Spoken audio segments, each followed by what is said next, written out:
So for the longest time, I've been feeling like the society like really heavily obliges you to be like, oh, you can be a factory worker, an engineer, or someone who's grinding themselves into nothing, and it's just a very oppressive system. Now I'm thinking, I think I think I had the wrong idea about that. I don't think I was wrong per se, but I think that, okay, maybe it's not all bad, and maybe it was actually more delusional for me to feel oppressed in that way than to feel like it was more delusional when I was thinking that than thinking, oh, maybe having this childish idea, almost like, oh, I'd like to be a fireman, I'd like to be a astronaut, I'd like to maybe make cartoons or something, which of course now making cartoons is easy as fuck,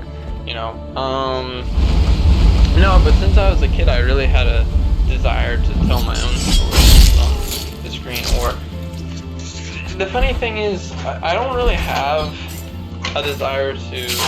I don't necessarily have a desire to put my stuff, to be the next Saturday cartoon type thing. I don't really have such a desire for that. I have a frustration because a lot of the art sucks. Like He-Man, for example. I remember I really liked the concept of He-Man,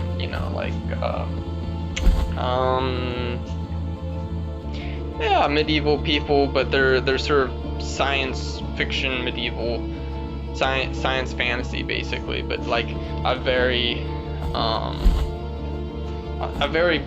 I think brave science fantasy that's just full out science fiction or full out science fantasy, full out on the science fiction and the fantasy together, and I just thought that was really cool. And there's sort of this gray area where they're aliens, but the aliens are also fantasy races. So it's like is Trapjaw like simply an alien, or is he like kind of a drow? It's not really clear, or maybe not a drow, but like a goblin, something like that. It's more fantasy coded, even though, well, it's really ambiguous. Are they aliens or what? I mean, is an elf an alien in Tolkien's universe? Kinda, right? I mean, but it's fantasy coded, and I always thought that was conceptually really, really fascinating. But yeah, the show sucked. Instead of exploring the richness that sort of implies, it's just silly, inane adventures that I don't know. I thought that they were lame. It felt like maybe someone wasn't able to come up with something. They weren't. Yeah, they didn't do the concept justice. So,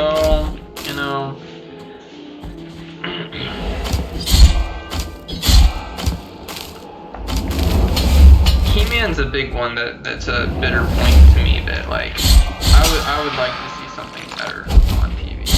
And ultimately now that's not the driver. Well, actually, giving it a second thought, it is the driver, isn't it? Because, I mean, I watch my own YouTube videos. Once I make, like, a few animations, I'll probably just end up watching my own cartoons, too. I mean, I really have this feeling, wow, I just popped my sternum, and it's really, like, my entire, like, all around my chest and my wrist, had a big crack on it, that shit. Yeah, I'll probably just end up watching my own stuff a lot because, yeah, I just don't like a lot of the things being done. I think that, things are either played for laughs or they're this visual CGI masterpiece, which feels exhausting to watch. Like, someone deflects bullets, like a ninja will deflect bullets with their sword in a movie, and first of all, it's like, it's silly. You can play up the music and do slow-mo close-ups as much as you want, and do all kinds of like, you know, do some editing to make it look more jumpy or whatever. But it still doesn't make any sense, right? Deflecting bullets with a sword or something. You know, or many other examples, of course. Yeah, I don't know. I just don't feel enthralled with an event like that. Like, I like when anime does it much more and builds tension and stuff, but it's not. It feels like the really intense CGI moments, or you know, visual effects moments, are designed to make you to suspend your disbelief, or to make you to feel it, and then, you know, go along with the movie. I like things to be more mental. So my style is almost like video game cutscene style. Yeah, I enjoy it. I enjoy I enjoy to watch something that's a little bit wooden as well. Like, I really liked Voltron, or like the Voltron movie, or like the Transformers movie, the cartoon movie from '86. But the Voltron movie was even a little bit wooden. Like, it wasn't. The Transformers movie is, of course, perfectly animated, it's smooth, it's so detailed, everything. But the Voltron movie, I really enjoyed that movie. It was a great movie, and the animation was hardly better than in the show. So I think a good story beats, and for me, a good story, cool concepts, and I just like a little more of a slow, more mental thing. I like concepts. I mean, oh, something look cool, and, you know, I don't want it to look like shit, you know, but if it looks good enough. So I think that's what I'm trying. And sometimes when something looks too good, it's almost distracting, because it just looks. Sometimes things look mechanical if they look too good, in my mind. And you know, it's okay. Like, there's even in 2D animation, there's a lot of stuff that feels soulless. In my mind, I watch it and it feels soulless. It just feels like, oh, okay, two big aliens that, you know, the one alien is like, has 3-4 conflicting concepts going on in his character design, which are points of interest, and he's voiced by like a mulatto, and you know, and basically they're doing the same old buddy cop sort of, not genre, they're doing the buddy cop thing, and they're fighting you know, I don't know, some dragon bad guys or something. They're like Dragonians or something, I don't know. it's you know, or maybe they're robots, or whatever the gimmick is. And it's just, it doesn't really bring anything new. And I think the thing that annoys me is the buddy element of storytelling now, where everything is two friends making fun of each other. You know, something like that. I just don't find compelling as a story. It doesn't do anything for me, you know. So maybe someone likes it, but I have a sneaking suspicion that probably a lot of people are as dissatisfied with a lot of these things as I am, you know. So yeah.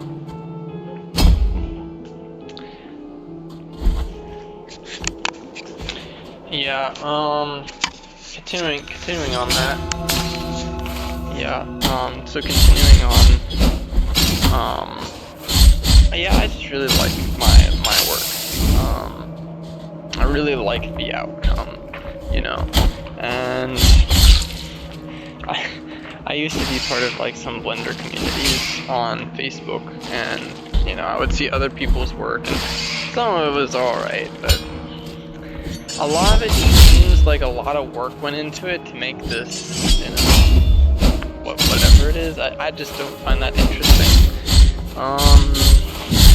You know, I don't find photorealism interesting. Yeah, I'm into fantasy. I'm interested in making stories, really, or more than maybe stories isn't exactly the right word. I feel like there's maybe a better word even that holds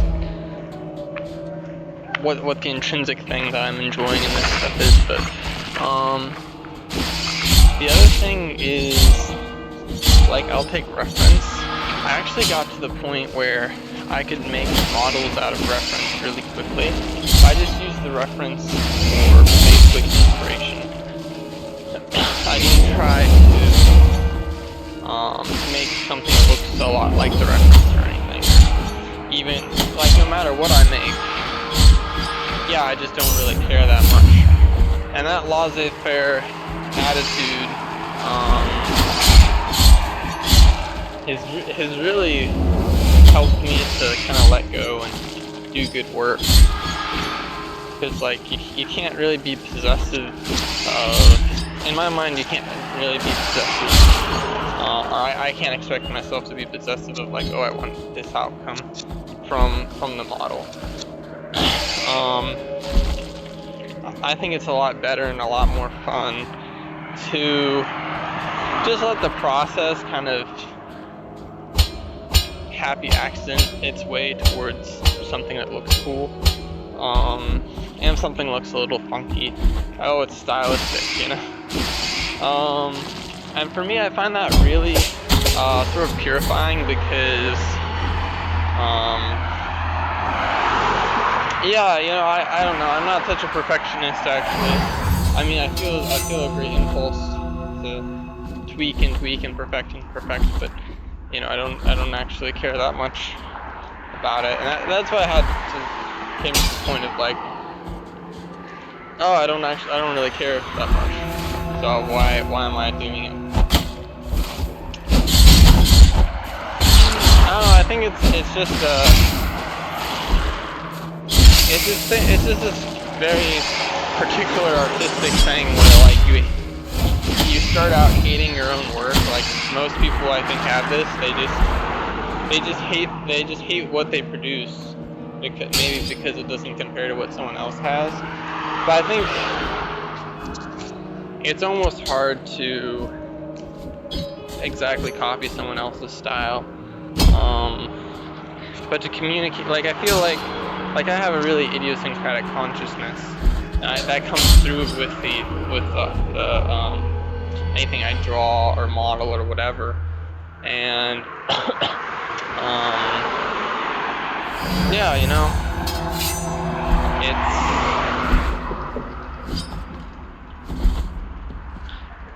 it's idiosyncratic, it's stylistic. So that, and also, you know, if you spend like an hour, you can spend infinite amount of time on some little detail because in your head it doesn't look or feel right. Whereas somebody else won't even notice it. And the thing is, and I was thinking, okay, someone else won't notice it, well, I'll notice it because I made it. But truthfully, like, later, I notice more than the average person, but I don't notice everything after the fact. Yeah, just, if it looks cool, it looks cool. And in fact, if I'm very lazy about production of the models, I actually don't notice at all. My noticing of it is exactly the same as a viewer or someone who doesn't really have a special connection to it, you know? Because I didn't work that hard on it. I didn't, you know, I didn't slave over it. I didn't pull my hair out trying to make it perfect. I just did it, you know? I didn't complicate it. And because of that, it just flowed, and then it's finished. So it almost doesn't even feel like almost doesn't feel like it's mine in some ways. Which I have been thinking about, just putting my models out there for anyone to use. I mean, if I spent an hour some afternoon to be able to give them out to the world for free, you know, why not? Some of the old ones I spent a ridiculous amount of time on. Like I screen captured like something like 5 hours of film on doing Calmiron, and that's not even all of the work that I did. And I sped up the footage so it would look more interesting.